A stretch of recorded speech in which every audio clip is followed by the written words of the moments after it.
Hello students, today we will continue with data and its types. Understanding data and its types. Computers work with different kinds of information called data.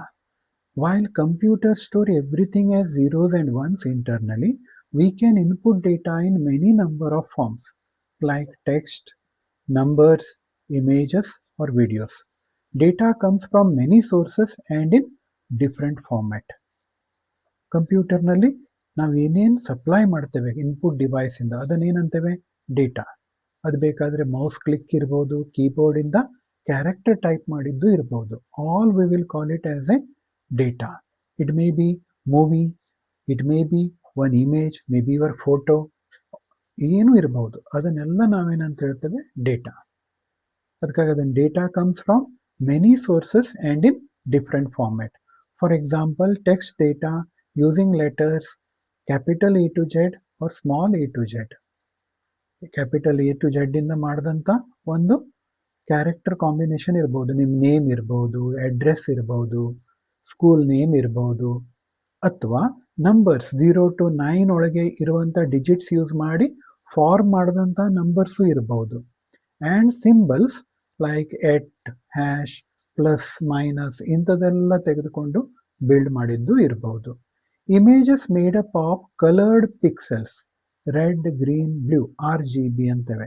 Even there is a CMYKನೂ ಇದೆ. Images made up of coloured pixels. Pixels ಅಂತ ಹೇಳಿದ್ರೆ small dot ಅಂತ ಹೇಳ್ದಂಗೆ, ಅಂದರೆ ಪಾಯಿಂಟ್ಸ್ಗಳು, ಸುಮಾರಷ್ಟು ಪಾಯಿಂಟ್ಸ್ಗಳು ಸೇರಿ ಒಂದು ಇಮೇಜ್ ಆಗ್ತದೆ ಅಂತೇವೆ.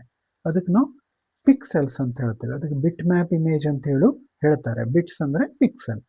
Videos made up of many picture frames. ಬಹಳಷ್ಟು ಪಿಕ್ಚರ್ ಫ್ರೇಮ್ಸ್ಗಳು ಸೇರಿ ಒಂದು ವಿಡಿಯೋ ಆಗ್ತದೆ.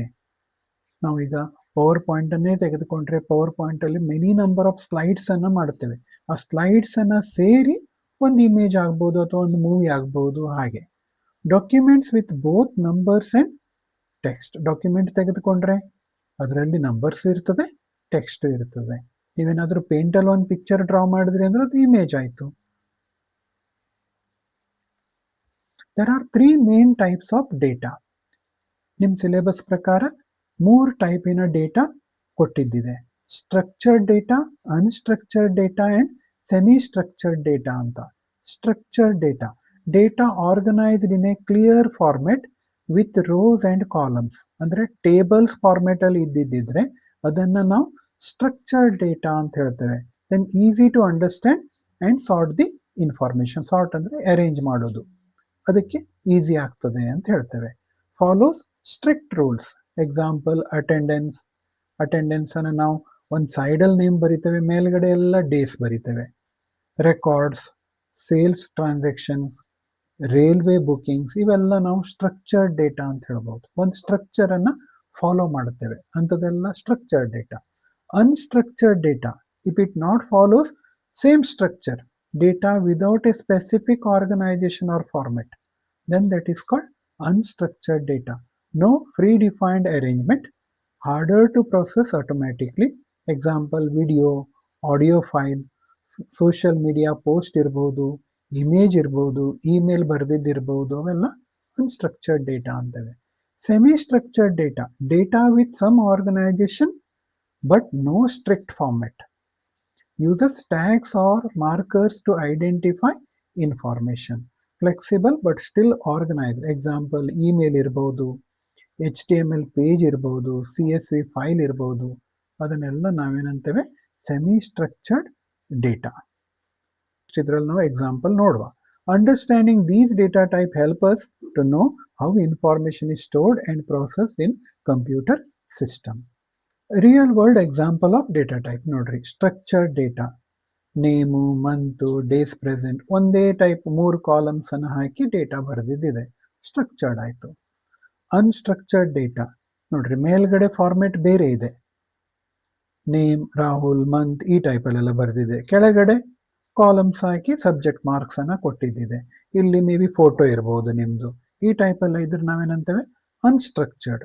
ಒಂದು ಸ್ಟ್ರಕ್ಚರ್ ಇಲ್ಲ ಅದಕ್ಕೆ. Semi-structured, an email with attendance information using tags like like to ಅನ್ನೋದು ಇಲ್ಲಿ ಬಂತು, ಸಬ್ಜೆಕ್ಟ್ ಅನ್ನೋದು ಇಲ್ಲಿ ಬಂತು, ಕಡೆಗೆ ಇಲ್ಲಿ ಬಾಡಿ ಆಫ್ ದ ಲೆಟರ್ ಅಲ್ಲಿ ನಾವು ಯಾವುದೋ ಒಂದು ಫಾರ್ಮೇಟ್ ಅಲ್ಲಿ ನಾವು ಲೆಟರ್ ಅನ್ನ ಟೈಪ್ ಮಾಡ್ತೇವೆ. ಒಂದು ಲೈನ್ ಉದ್ದ ಇರ್ಬೋದು, ಒಂದು ಲೈನ್ ಸಣ್ಣ ಇರ್ಬೋದು, ಆ ಟೈಪ್ ಅಲ್ಲಿ. ಅದಕ್ಕಾಗಿ ಇದನ್ನು ಸೆಮಿ ಸ್ಟ್ರಕ್ಚರ್ಡ್ ಅಂತೇವೆ. Then data capturing, storage and retrieval, IT processes ಅಂತೇವೆ. ಇನ್ಫಾರ್ಮೇಶನ್ ಟೆಕ್ನಾಲಜಿ ಅಂತ ಹೇಳಿದಾಗ ಅದರಲ್ಲಿ ಏನೇನು ಬರ್ಬೋದು? ಡೇಟಾ ಕ್ಯಾಪ್ಚರಿಂಗ್, ಸ್ಟೋರೇಜ್ ಮಾಡಿಡಬಹುದು, ಅಥವಾ ರಿಟ್ರೈವಲ್, ತೆಗೆದುಕೊಳ್ಳೋದು. In today's digital world, data is everywhere. Before we can extract value from information, we must first understand the fundamental process of how data moves through systems from initial capture to storage and retrieval. ಅದರ ಬಗ್ಗೆ ನಾವು ನೋಡ್ತೇವೆ. So data life cycle ಹೇಗೆ ಬರ್ತದೆ? Before processing can occur, data follows a clear life cycle. Data life cycle ಅಂತ ಹೇಳ್ತೇವೆ. What it is? Data capturing. First we will capture the data. Collection of information from various sources, that is called data capturing. ಬೇರೆ ಬೇರೆ source ಇಂದ, keyboard ಇರ್ಬೋದು, barcode reader ಇರ್ಬೋದು, sensors ಇರ್ಬೋದು, social media ಇರ್ಬೋದು, ಅದರಿಂದೆಲ್ಲ ಡೇಟಾ ತೆಗೆದುಕೊಂಡು ಇಟ್ಕೊಳ್ತೇವೆ ಅಂದ್ರೆ ಅದು ಕ್ಯಾಪ್ಚರಿಂಗ್ ಆಯಿತು. Collecting the data, that is called capturing. Data storage, saving captured data in files or database for future use. Data capture ಮಾಡಿದ ಅಥವಾ ಡೇಟಾ ತೆಗೆದುಕೊಂಡಿದ್ದನ್ನು ಒಂದು ಫಾರ್ಮೇಟಲ್ಲಿ ಅಥವಾ ಒಂದು ಫೈಲಲ್ಲಿ ಮುಂದಿನ ಪರ್ಪಸಿಗೆ ಸಲುವಾಗಿ ಸ್ಟೋರ್ ಮಾಡಿಡೋದು ಡೇಟಾ ಸ್ಟೋರೇಜ್ ಅಂತ ಆಯಿತು. Data retrieval, accessing stored data for analysis and processing. ಅಂದರೆ ಸ್ಟೋರ್ ಮಾಡಿಟ್ಟಿದ್ದ ಡೇಟಾವನ್ನು ತೆಗೆದುಕೊಳ್ಳೋದು data retrieval. Simple concept. The increasing volume of data production has made each step more complex, requiring sophisticated systems and processes. Data ಹೆಚ್ಚಾಗ್ತಾನೆ ಇರ್ತದೆ. ಯಾಕೆಂದರೆ ನಿಮ್ಗೆ ಗೊತ್ತಿರಬೇಕು, ಇಂಟರ್ನೆಟ್ಟಲ್ಲಿ ಇಷ್ಟು ಡೇಟಾ ಮೂವ್ ಆಗ್ತದೆ.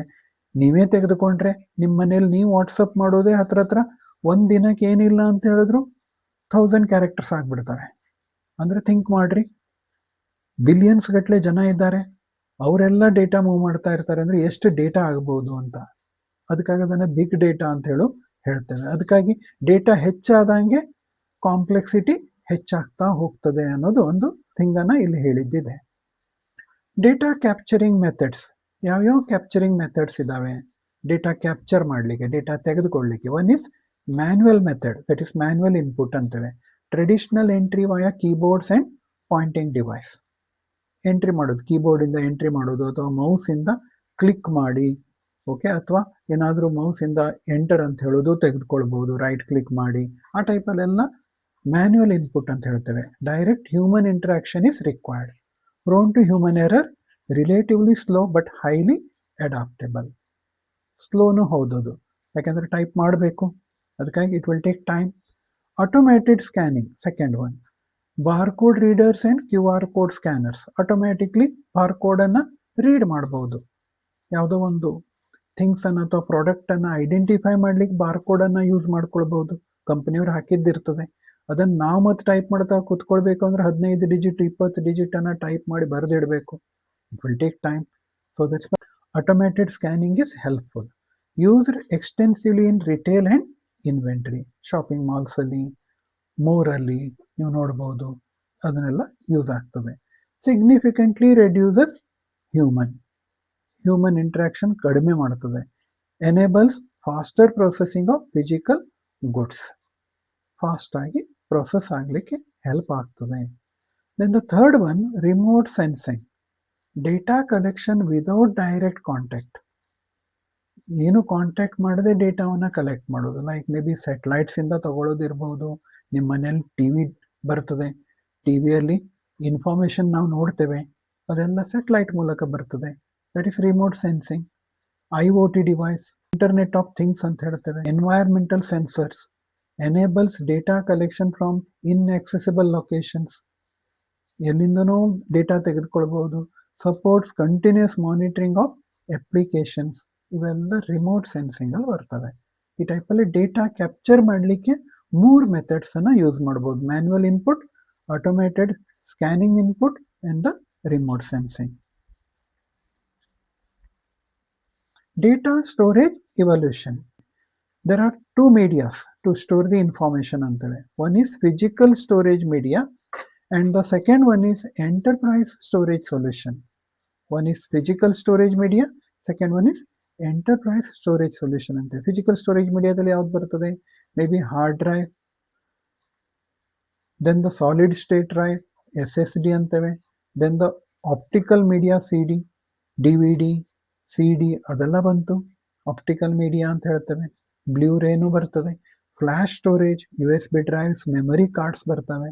ಎಂಟರ್ಪ್ರೈಸ್ ಸ್ಟೋರೇಜ್ ಸೊಲ್ಯೂಷನ್ ಅಂದ್ರೆ ದೊಡ್ಡ ದೊಡ್ಡ ಕಂಪನೀಸ್ ಅಲ್ಲಿ ಅಥವಾ ದೊಡ್ಡ ದೊಡ್ಡ ಆರ್ಗನೈಸೇಷನ್ ಅಲ್ಲಿ ಯಾವ ಟೈಪ್ ಬರ್ತದೆ? ಮೇ ಬಿ ಡೇಟಾ ಸರ್ವರ್ಸ್ ಬರ್ತವೆ for large organisation, network attached storage, storage area networks and the cloud storage service. ಇದ್ರ ಬಗ್ಗೆ ನಾವು ಕ್ಲೌಡ್ ಸ್ಟೋರೇಜ್ ಬಗ್ಗೆ ಎಲ್ಲ ನೀವು ಥರ್ಡ್ ಚಾಪ್ಟರ್ ಅಲ್ಲಿ ಕಲಿತೀರಿ. Despite decreasing costs of digital storage, managing the expanding volume of data remains challenging. ಎಲ್ಲ ಕಡೆ ಅದೇಯ, ಯಾಕೆಂದ್ರೆ ಡೇಟಾ ಮೂವ್ ಆಗೋದು ಬಹಳ ಆಗ್ತಾ ಇದೆ, ಅದನ್ನು ಮ್ಯಾನೇಜ್ ಮಾಡೋದು, ಸ್ಟೋರ್ ಮಾಡಿಡೋದು ಬಹಳ ದೊಡ್ಡ ತಲೆಬಿಸಿ ಆಗ್ತಾ ಇದೆ ಅನ್ನೋದನ್ನು ಹೇಳ್ತಾ ಇದೆ. Data retrieval challenges. Data retrieve ಮಾಡಲಿಕ್ಕೆ the major problem is the search problem. As database grows, retrieving specific information becomes increasingly difficult. ಯಾಕಂದ್ರೆ ಡೇಟಾ ಹೆಚ್ಚಾಗ್ತಾ ಹೋಗ್ತಾ ಇದೆ, ಸರ್ಚ್ ಮಾಡೋದು ಪ್ರಾಬ್ಲಮ್ಸ್ ಆಗ್ತಾ ಇದೆ. ಈಗ ನೀವು ನೋಡಿರ್ಬಹುದು, AI ಟೂಲ್ಸ್ ಅನ್ನೆಲ್ಲ ನಾವು ಯೂಸ್ ಮಾಡ್ತೇವೆ, ಅಥವಾ ಗೂಗಲ್ ಏನು ಮಾಡ್ತದೆ, ಕೆಲವೊಂದು ಇದನ್ನು ಸಜೆಸ್ಟ್ ಮಾಡ್ತದೆ, ಸೈಟ್ಸ್ ಅನ್ನ ಹೇಗೆ ಸಜೆಸ್ಟ್ ಮಾಡ್ತದೆ, ಯಾವ್ದು ಹೆಚ್ಚಿಗೆ ಆಕ್ಸೆಸ್ ಆಗ್ತಾ ಇದೆ, ಹೆಚ್ಚಿಗೆ ಯಾರು ಜನ ನೋಡ್ತಾ ಇದ್ದಾರೆ ಅದನ್ನು ಹೆಚ್ಚಿಗೆ ಸಜೆಸ್ಟ್ ಮಾಡ್ತದೆ. ಅದಕ್ಕಾಗಿ ಡೇಟಾ ಕರೆಕ್ಟ್ ಸಿಗ್ತದೆ ಅಂತ ಹೇಳಲಿಕ್ಕೆ ಪ್ರಾಬ್ಲಮ್ ಆಗ್ತದೆ. ಅದಕ್ಕೆ ಸರ್ಚ್ ಪ್ರಾಬ್ಲಮ್ಸ್ ಆಗ್ಬಹುದು, ಯಾಕೆಂದ್ರೆ ಡೇಟಾಬೇಸ್ ಗ್ರೋ ಆಗ್ತಾ ಇದೆ, ಡೇಟಾ ಗ್ರೋ ಆಗ್ತಾ ಇದೆ. ಅದಕ್ಕಾಗಿ ಸರ್ಚ್ ಮಾಡಲಿಕ್ಕೆ it will take time, some time we will not get correct information. ಆ ಟೈಪ್ ಪ್ರಾಬ್ಲಮ್ ಆಗ್ಬಹುದು. ಡೇಟಾ ರಿಟ್ರೈವಲ್ ಅಲ್ಲಿ ಏನೇನು ಬರ್ತದೆ? ಆಕ್ಸೆಸ್ ಟೈಮ್ ಅಂದ್ರೆ ತೆಗೆದುಕೊಳ್ಳಲಿಕ್ಕೆ ಅಥವಾ ರೈಟ್ ಮಾಡಲಿಕ್ಕೆ ಆಗುವಂತ time, that is called access time. Minimising the time between request and retrieval is crucial for application performance. Data storage drive ಇಂದ ತೆಗೆದುಕೊಳ್ಳೋದು, ಸ್ಟೋರೇಜ್ ಡ್ರೈವ್ ಅಲ್ಲಿ ಇಡೋದು, ಅದಕ್ಕೆ ನಾವೇನಂತೇವೆ, ಆ ಟೈಮ್ ಎಷ್ಟು ತೆಗೆದುಕೊಳ್ತದೆ ಅದನ್ನ ಆಕ್ಸೆಸ್ ಟೈಮ್ ಅಂತೇವೆ. Search efficiency, finding specific data within massive data set requires higher algorithms or sophisticated algorithms ಅಂತ ಹೇಳ್ತೇವೆ. ಸರ್ಚ್ ಎಫಿಷಿಯನ್ಸಿ ಇನ್ಕ್ರೀಸ್ ಆಗಬೇಕು ಅಂದ್ರೆ ಕರೆಕ್ಟ್ ಡೇಟಾ ನಮಗೆ ಕರೆಕ್ಟ್ ಇದರಿಂದ ಬರಬೇಕು. ಅದಕ್ಕೆ ಹೈಯೆಸ್ಟ್ ಇದರದ್ದು ಒಳ್ಳೊಳ್ಳೆ ಅಲ್ಗೊರಿದಮ್ಸ್ ಯೂಸ್ ಆಗಬೇಕು ಅಂತೇಳಿ. ಅಲ್ಗೊರಿದಮ್ಸ್ ಅಂತ ಹೇಳಿದ್ರೆ ಯಾವುದೇ ಒಂದು ಸರ್ಚ್ ಎಂಜಿನ್ ಸರ್ಚ್ ಮಾಡಬೇಕು ಅಂದ್ರೆ ಅದೊಂದು ಮೆಥಡ್ ಅನ್ನ ಫಾಲೋ ಮಾಡ್ತದೆ. ಆ ಮೆಥಡ್ಸ್ ಅನ್ನು ಏನಂತೇವೆ? ಸರ್ಚ್ ಅಲ್ಗೊರಿದಮ್ ಅಂತ ಹೇಳ್ತೇವೆ. Resource utilisation, optimising CPU and memory usage during search operation. Resource ಅನ್ನ ಕರೆಕ್ಟ್ ಆಗಿ ಯುಟಿಲೈಸ್ ಮಾಡ್ಕೊಳ್ಳೋದು. ಏನ್ ರಿಸೋರ್ಸ್ ಇದೆ ಅದು, CPU ಫಾಸ್ಟರ್ ಇದೆ ಅಂತ ಹೇಳಿದ್ರೆ ಅದ್ರ CPU ಸ್ಪೀಡ್ ಅನ್ನು ಯೂಸ್ ಮಾಡ್ಕೊಳ್ಬೇಕು. That is called resource utilisation. Modern retrieval system employ indexing, caching and parallel processing techniques to maintain acceptable performance as data volume increases. Modern retrieval system employ indexing ಅಂತ ಹೇಳಿದ್ರೆ order ಮಾಡಿ ಇಡೋದು correct ಆಗಿ. ಕ್ಯಾಶಿಂಗ್ ಅದಂತ ಹೇಳಿದ್ರೆ ನಾವು data ತೆಗೆದುಕೊಳ್ಳಿಕ್ಕೆ ಆಗುವಂತ ರಿಪೀಟೆಡ್ಲಿ ಇರುವಂತ ಡೇಟಾವನ್ನು ಮೇಂಟೈನ್ ಮಾಡೋದು. ಪ್ಯಾರಲಲ್ ಪ್ರೊಸೆಸಿಂಗ್, ಒಂದೇ ಸಲ 2-3 ಕಂಪ್ಯೂಟರ್ ಪ್ರೊಸೆಸ್ ಆಗಬೇಕು, ಅಥವಾ 2-3 ಕಂಪ್ಯೂಟರ್ನ ಅಥವಾ 2-3 ಸರ್ವರ್ ಅನ್ನ ಹ್ಯಾಂಡಲ್ ಮಾಡುವಂತ ಮೆಥಡ್ ಒಂದೇ ಸಲ ಪ್ಯಾರಲಲ್ ಪ್ರೊಸೆಸಿಂಗ್ ಅಂತೇವೆ. ಅಂದ್ರೆ ನೀವೀಗ ಇಂಟರ್ನೆಟ್ ಅಲ್ಲಿ ಒಂದೇ ಕಂಪ್ಯೂಟರ್ ಅಂತೂ ಇಲ್ಲ, ಬಹಳಷ್ಟು ಸರ್ವರ್ಸ್ಗಳು ಸೇರಿ ಇಂಟರ್ನೆಟ್ ಅಂತ ಹೇಳ್ತೇವೆ. ಅವಾಗ ಅದು ಯಾವ ಮೆಥಡ್ ಅಲ್ಲಿ ಸ್ಟೋರ್ ಆಗಿದೆ, ಮೇ ಬಿ ಪ್ಯಾರಲಲ್ ಮೆಥಡ್ ಅಂತೇವೆ, ಡಿಸ್ಟ್ರಿಬ್ಯೂಟೆಡ್ ಮೆಥಡ್ ಅಂತೇವೆ. ಅದನ್ನ ಪ್ಯಾರಲಲ್ ಪ್ರೊಸೆಸಿಂಗ್ ಟೆಕ್ನಿಕ್ಸ್ ಅಂತ ಹೇಳ್ತೇವೆ. ಅದನ್ನ ನೀವು ಡಿಗ್ರೀಸ್ ಅಲ್ಲೆಲ್ಲ ಕಲಿತೀರಿ. ಇಲ್ಲಿ ಜಸ್ಟ್ ನಿಮ್ ಸಿಂಪಲ್ ಐಡಿಯಾ ತಗೊಂಡ್ರೆ ಸಾಕು. For large scale systems, specialised database architectures may be required to meet specific retrieval requirements. ದೊಡ್ಡ ಸಿಸ್ಟಮ್ ಅಥವಾ ಲಾರ್ಜ್ ಸ್ಕೇಲ್ ಅಲ್ಲಿ ಇದ್ರೆ ಆಟೋಮ್ಯಾಟಿಕ್ಲಿ ಅದಕ್ಕೆ ಸ್ಪೆಷಲ್ ಆಗಿರುವಂತ ಡೇಟಾಬೇಸ್ ಆರ್ಕಿಟೆಕ್ಚರ್ ಅಂದ್ರೆ ಸ್ಟೋರೇಜ್ ಆರ್ಕಿಟೆಕ್ಚರ್ ಅನ್ನ ನಾವು ಯೂಸ್ ಮಾಡಬೇಕು ಅಂತ ಹೇಳಿದ್ದಿದೆ. Then the data deletion and recovery. What the data deletion and recovery? So when the data is deleted. ನೀವು ಕೆಲವೊಂದ್ಸಲ ಮೊಬೈಲಲ್ಲಿ ನೀವು ಡಿಲೀಟ್ ಮಾಡ್ತೀರಿ, ಅದು ಥ್ರ್ಯಾಶಿಗೆ ಹೋಗಿ ಕೂತ್ಕೊಳ್ತದೆ, ಕರೆಕ್ಟ್? ಥ್ರ್ಯಾಶ್ ಫೋಲ್ಡರಿಗೆ ಹೋಗಿ ಕೂತ್ಕೊಳ್ತದೆ. ಅರ್ಥ ಏನು? ಕಂಪ್ಲೀಟ್ಲಿ ಮೊಬೈಲಿಂದ ಹೋಗಲಿಲ್ಲ, it is there in that mobile. ಅದನ್ನು ಡಿಲೀಷನ್ ಪ್ರೋಸೆಸ್ ಅಂತೇಳಿ, data deletion. When files are deleted, the system typically only removes the address entry, marking the space as available without actually erasing the content. ನೋಡ್ರಿ, ಅದಕ್ಕೆ ಹಾಗೆ ಹೇಳಿದ್ದಿದೆ. Delete ಅಂದರೆ full completely delete ಆಗಲಿಲ್ಲ. Completely delete ಆಗಬೇಕಂದ್ರೆ ಮತ್ತೊಂದು process ಮಾಡಬೇಕು ನಾವು. ನೀವು ಮೇ ಬಿ ಸೆಟ್ಟಿಂಗ್ಸಿಗೆ ಹೋಗಿ ಥ್ರ್ಯಾಶಲ್ಲೇ ಡಿಲೀಟ್ ಮಾಡೋದು ಬರ್ಬೋದು. ನಾವಿಲ್ಲಾದರೂ ವಿಂಡೋಸಲ್ಲಾದರೆ ರೀಸೈಕಲ್ ಬಿನ್ನಿಗೆ ಹೋಗಿ ಕೂತ್ಕೊಳ್ತದೆ, ರೀಸೈಕಲ್ ಬಿನ್ನಿಂದನೂ ಡಿಲೀಟ್ ಮಾಡಬೇಕು. ಆದರೂ ಕೆಲವೊಂದು ಸಲ ಕೂತ್ಕೊಂಡಿರ್ತದೆ, ಅದನ್ನು ಮತ್ತೆ ಡಿಲೀಟ್ ಮಾಡಬೇಕಂದ್ರೆ ಬೇರೆ ಮೆಥಡ್ ಯೂಸ್ ಮಾಡಬೇಕು. ಅವನ್ನೆಲ್ಲ ನಾವು ಡಿಲೀಷನ್ ಪ್ರಾಸೆಸ್ ಅಂತೇವೆ. Secure deletion, special tools can be permanently erase data by overwriting the storage space multiple times. Secure deletion ಕೆಲವೊಂದು ಟೂಲ್ಸನ್ನು ಯೂಸ್ ಮಾಡ್ಬೋದು. ನಿಮಗೆ ಆನ್ಲೈನಲ್ಲಿ ಸಿಗ್ತವೆ, ಓಪನ್ ಸೋರ್ಸ್ ಅಂತ ಹೇಳ್ತವೆ, ಫ್ರೀಯಾಗಿ ಸಿಗ್ತವೆ. ಅದನ್ನು ನಾವು ಯೂಸ್ ಮಾಡಿ ಕಂಪ್ಲೀಟ್ಲಿ ಕರೆಕ್ಟಾಗಿ ಡಿಲೀಷನ್ ಪ್ರೋಸೆಸ್ಸನ್ನು ಸಹ ಮಾಡಬಹುದು. Security risk, deleted data can often be recovered using specialised tools, creating potential data confidentiality issues. Security risk ನಾವೇನು ತಿಳ್ಕೊಳ್ತೇವೆ, ಡಿಲೀಟ್ ಮಾಡಿದ್ದೇವೆ ಅಂತ ತಿಳ್ಕೊಳ್ಳೋದು. ಫಾರ್ ಎಕ್ಸಾಂಪಲ್, ನೀವು ಕೆಲವೊಂದು ಸಲ ಸೈಬರಿಗೆ ವಿಸಿಟ್ ಮಾಡ್ಬೋದು, ಅಲ್ಲೇನೋ ಡಿಲೀಟ್ ಮಾಡ್ತೀರಿ, ಬರ್ತೀರಿ, ಆದರೆ ಡಿಲೀಟ್ ಆಗಿರೋದಿಲ್ಲ, ಅಲ್ಲೆಲ್ಲೋ ಒಂದು ಕಡೆ ಇರ್ತದೆ, ಅದನ್ನು ಮತ್ತೆ ಯಾರಾದರೂ ರಿಕವರಿ ಮಾಡ್ಕೋಬಹುದು. ಅದಕ್ಕಾಗಿ ಸೈಬರಿಗೆ ಹೋದಾಗೆಲ್ಲ ನಾವು ಕೇರ್ಫುಲ್ ಆಗಿರಬೇಕು. ಸೆಕ್ಯೂರಿಟಿ ರಿಸ್ಕ್ ಅಂತ ಹೇಳ್ತೇವೆ. ನಿಮ್ಮ ಫೋಟೋ ಏನೋ ಅಲ್ಲಿ ಇಟ್ಟಿದ್ರಿ, ಅದನ್ನು ಡಿಲೀಟ್ ಮಾಡೇ ಬರಬೇಕು, ಆದರೆ ಕಂಪ್ಲೀಟ್ಲಿ ಡಿಲೀಟ್ ಆಗಿದೆಯೋ ಅಂತ ಹೇಳೋದನ್ನು ನೀವು ನೋಡ್ಕೊಂಡು ಬರಬೇಕಾಗ್ತದೆ. ಅಥವಾ ಖಾಲಿ ಡಿಲೀಟ್ ಆಯಿತು ಅಂತ ಬಂದರೆ ರೀಸೈಕಲ್ ಬಿನ್ನಲ್ಲಿ ಇರ್ಬೋದು, ಅದನ್ನು ಮತ್ತೆ ರಿಸ್ಟೋರ್ ಮಾಡಿ ಬೇರೆಯವ್ರು ಮಿಸ್ಯೂಸ್ ಮಾಡ್ಬೋದು. ಅಂಥದ್ದೆಲ್ಲವನ್ನ ಸೆಕ್ಯೂರಿಟಿ ರಿಸ್ಕ್ ಅಂತೇವೆ. Recovery capability, retrieval of deleted data is possible if the memory space hasn't been overwritten with new data. ನೋಡ್ರಿ, ಮೆಮರಿಯಲ್ಲಿ ನೀವು ಡಿಲೀಟ್ ಮಾಡಿದ್ದು ಇರ್ತದೆ ಅಂತ ಹೇಳಿದ್ರೆ ಅದರಲ್ಲಿ ಮತ್ತೆ ಬೇರೆ ಏನೋ ಓವರ್ ರೈಟ್ ಆಗಲಿಲ್ಲ ಅಂದರೆ ಅದನ್ನು ರಿಕಾಲ್ ಮಾಡ್ಲಿಕ್ಕೆ ಆಗ್ತದೆ ಅನ್ನೋದನ್ನು ಇಲ್ಲಿ ಹೇಳಿದ್ದಿದೆ. That is called recovery. Deletion and the recovery.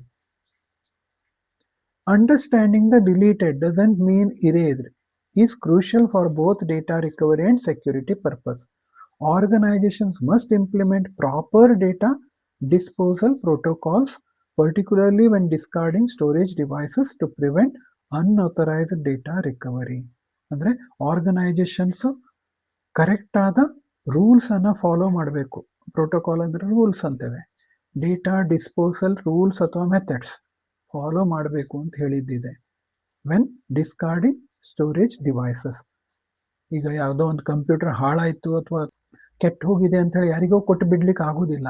ದೊಡ್ಡ ದೊಡ್ಡ ಆರ್ಗನೈಸೇಷನ್, ಬ್ಯಾಂಕಿಂದೆಲ್ಲ ಅದನ್ನು ಕೊಡಬೇಕಾದ್ರೆ ಕರೆಕ್ಟ್ ಡಿಸ್ಪೋಸಲ್ ಮೆಥಡ್ ಯೂಸ್ ಮಾಡಿ ಆ ಡೇಟಾ ಅಥವಾ ಹೊರಗಡೆಯನ್ನು ಕೊಡಬೇಕು. ಅಥವಾ ನೀವು ಹಾಳಾಗಿದ್ದ ಕಂಪ್ಯೂಟರನ್ನು ನೀವು ಸೆಲ್ ಮಾಡ್ತೀರಿ ಅಂತ ಹೇಳಿದ್ರೆ ನಿಮ್ಮ ಹಾರ್ಡ್ ಡಿಸ್ಕನ್ನು ತೆಗೆದಿಟ್ಕೊಂಡು ಬೇರೆ ಹಾರ್ಡ್ ಡಿಸ್ಕನ್ನು ಹಾಕಿ ಕೊಡ್ಬೋದು. ಅವಾಗ ನಿಮ್ಮ ಡೇಟಾ ಬೇರೆಯವ್ರ ಕೈಯಲ್ಲಿ ಸಿಗೋ ಚಾನ್ಸಸ್ ಇರುವುದಿಲ್ಲ. Data security concerns, unauthorised deletion, unwanted recovery, protection from malicious or accidental data loss, prevention of data theft from discarded devices. ಇದು ಮೇನ್ ಆಗಿ ತಗೊಳ್ಬೇಕು. ಡೇಟಾ ಸೆಕ್ಯೂರಿಟಿಯಲ್ಲಿ ಬರೋದು ಮೇನ್ ಥಿಂಗ್ ಅಂತ ಹೇಳಿದ್ರೆ ಆಕ್ಸಿಡೆಂಟಲ್ ಡೇಟಾ ಲಾಸ್. ಅದಕ್ಕಾಗಿ ಅದ್ರ ಬಗ್ಗೆ ಕೇರ್ ತಗೊಳ್ಬೇಕು. ನಿಮ್ಮ ಹಾರ್ಡ್ ಡಿಸ್ಕಲ್ಲಿ ಅಥವಾ ಸ್ಟೋರೇಜ್ ಏರಿಯಾದಲ್ಲಿ ಏನೋ ಸ್ಟೋರ್ ಮಾಡಿ ಇಟ್ಟಿದ್ದೀರಿ, ಒಂದರಲ್ಲೇ ನಂಬುವಂಗಿಲ್ಲ, ಅದು ಯಾವುದೇ ಟೈಮಲ್ಲಿ ಹಾಳಾಗ್ಬೋದು, ನಿಮ್ಮ ಡೇಟಾ ಹೋಗ್ಬೋದು. ಅದಕ್ಕಾಗಿ ನಾವೇನು ಮಾಡ್ತೇವೆ, ನಮ್ಮ ಕಂಪ್ಯೂಟರ್ಲಿ ಏನಾದರೂ ಇಂಪಾರ್ಟೆಂಟ್ ಡೇಟಾ ಇದೆ ಅಂದರೆ ಪೆನ್ ಡ್ರೈವಲ್ಲಿ ಇಡ್ತೇವೆ ಅಥವಾ ಗೂಗಲ್ ಡ್ರೈವಲ್ಲಿ ಇಡ್ತೇವೆ. ಗೂಗಲ್ ಡ್ರೈವ್ 15 GB ತನಕ ಗೂಗಲ್ ಡ್ರೈವಲ್ಲಿ ಇಡ್ಬೋದು, ಅಲ್ಲೂ ಇಡ್ಬೋದು. ಸೆಕ್ಯೂರ್ಡ್ ಅವೆಲ್ಲ. ಆ ಟೈಪಲ್ಲೂ ಥಿಂಕ್ ಮಾಡ್ತೇವೆ. Prevention of data theft from discarded device. ಅದಕ್ಕಾಗಿ ನಾನು ಅವಾಗಲೇ ಹೇಳಿದೆ, ಹಾರ್ಡ್ ಡಿಸ್ಕ್ ಹಾಳಾಯಿತು ಅಂತ ಹೋಗಿದ್ಬಿಟ್ರೆ ಅಲ್ಲೇನಾದರೂ ಮಿಸ್ಯೂಸ್ ಆಗ್ಬೋದು. ಅದಕ್ಕಾಗಿ ಅದ್ರ ಬಗ್ಗೆ ಎಲ್ಲ ಕೇರ್ ತೆಗೆದುಕೊಳ್ಬೇಕು. ಇದರಲ್ಲಿ ಪ್ರೊಟೆಕ್ಷನ್ಸಲ್ಲಿ like user account restriction, file and folder permission, regular backups, password protection, file encryption, ಇದ್ರ ಬಗ್ಗೆ ಎಲ್ಲ ಕೇರ್ ತಗೊಳ್ಬೇಕು ಅಂತ ಹೇಳಿದ್ದಿದೆ. ಯೂಸರ್ ಅಕೌಂಟ್ ರಿಸ್ಟ್ರಿಕ್ಷನ್, ಲಾಗಿನ್ ಆಗಿ ಯೂಸ್ ಮಾಡುವಂಗಿರಬೇಕು. ಈಗ ಲೈಕ್ ಸ್ಕೂಲ್ ಕಾಲೇಜಿನ ಡೇಟಾ ಲಾಗಿನ್ ಹಾಕ್ಕೊಂಡೇ ಯೂಸ್ ಮಾಡೋ ಟೈಪ್ ಇದ್ರೆ ಒಳ್ಳೆಯದು. ಫೈಲಿಗೆ ಫೋಲ್ಡರಿಗೆಲ್ಲ ಪರ್ಮಿಷನ್ಸ್ ಕೊಡೋದು ಇರ್ಬೋದು. ಆ ಟೈಪಲ್ಲಿ ಮೆಥಡನ್ನು ಮೇಂಟೈನ್ ಮಾಡಬೇಕು. ಪ್ರತಿದಿನ ಬ್ಯಾಕಪ್ ತಗೊಳ್ಬೇಕು. ಬ್ಯಾಕಪ್ ಅಂದರೆ ಇನ್ನೊಂದು ಕಾಪಿ ಇಟ್ಕೊಳ್ಬೇಕು. ಹಾರ್ಡ್ ಡಿಸ್ಕಲ್ಲಿದ್ದರೆ ಪೆನ್ ಡ್ರೈವಲ್ಲಿ ಇನ್ನೊಂದು ಕಾಪಿ ಇಟ್ಕೊಳ್ಬೇಕು. ಪಾಸ್ವರ್ಡಿಂದ ಪ್ರೊಟೆಕ್ಟ್ ಮಾಡಿ ಇಟ್ಕೊಳ್ಬೇಕು ಡೇಟಾ. ಹೇಗೆ ಇಮೇಲಿಗೆಲ್ಲ ಪಾಸ್ವರ್ಡ್ ಇರ್ತವೆ, ಅದೇ ಟೈಪಲ್ಲಿ ಪಾಸ್ವರ್ಡ್ ಪ್ರೊಟೆಕ್ಷನ್ ಇರಬೇಕು.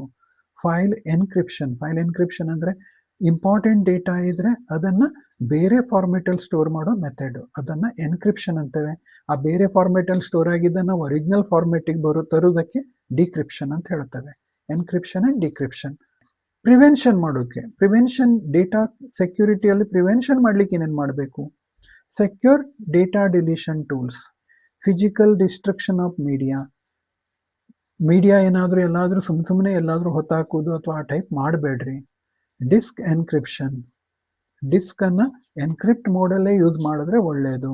ಅಂದರೆ ನಿಮ್ಮ ಕಂಪ್ಯೂಟರ್ ಅಥವಾ ನಿಮ್ಮ ಆಪರೇಟಿಂಗ್ ಸಿಸ್ಟಮ್ ಬಿಟ್ಟು ಬೇರೆ ಕಡೆ ಅದು ಓಪನ್ ಮಾಡಿದ್ರೆ ಓಪನ್ ಆಗದೆ ಇರುವಂಗೆ ಆ ಟೈಪಲ್ಲೆಲ್ಲ ಸಿಸ್ಟಮ್ ಮಾಡ್ಕೊಳ್ಬೋದು. Professional data destruction services, professionally ಹೇಗೆ ಡೇಟಾ ಮೇಂಟೈನ್ ಮಾಡಬೇಕು ಅದನ್ನೆಲ್ಲ ಸರ್ವಿಸಸ್ಸನ್ನು ಮೇಂಟೈನ್ ಮಾಡಿಕೊಂಡ್ರೆ ಒಳ್ಳೆಯದು. ಸೊ ಇವೆಲ್ಲವನ್ನು ಡೇಟಾ ಸೆಕ್ಯೂರಿಟಿ ಬಗ್ಗೆ ಹೇಳಿದ್ದಿದೆ. Thank you students, and tomorrow we will continue with next concept in the first chapter software.